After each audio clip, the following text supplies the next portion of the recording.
नेपाली दिदीबहिनी तथा दाजुभाइहरू,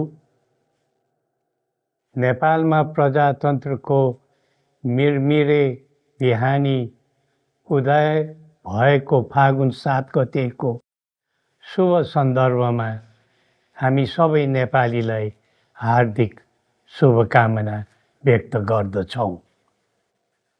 प्रजातन्त्र स्थापनाका निम्ति उदारता दर्शाइ बक्सिने हाम्रो जिजु बुवाजु राष्ट्रपिता श्री 5 त्रिभुवनको सम्झना गर्दै यो अवसरमा मौसुफप्रति हामी श्रद्धा सुमन अर्पण गर्दछौँ।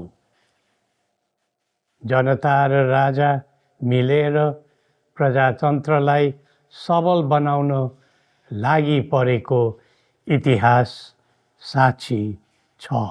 त्यसैले प्रजातन्त्रका निम्ति जीवनदान दिने ज्ञात अज्ञात शहीदहरू र प्रजातन्त्रका लागि क्रियाशील रहने सबै पात्रहरूप्रति पनि हामी उच्च सम्मान भाव राख्दछौँ। प्रजातन्त्र आजको युगको उत्तम शासन पद्धति हुनुपर्ने हो।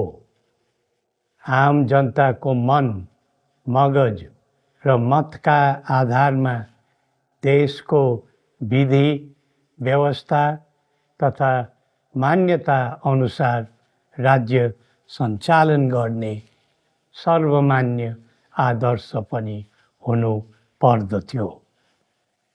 यसबाट हामी कोही विमुख छैनौँ। राष्ट्रभित्रका हरेक वर्ग, समूह वा व्यक्तिको हक अधिकारको संरक्षण गर्दै प्रतिष्ठा तथा प्रगति अघि बढाउने प्रजातन्त्र सबैको प्रिय व्यवस्था हुनु पर्दथ्यो। यसमा कहीँ कसैको शङ्का हुनु हुँदैन। प्रजातन्त्रको कुरा गर्दा हामीले यसलाई वाद विवाद, द्वन्द्व विग्रह वा विरोध प्रतिरोधको अर्थले मात्र बुझ्नु हुँदैन। यस प्रणालीलाई हामीले समाज मैत्री र जनहितैषीको रूपमा पनि हेर्नु पर्दछ।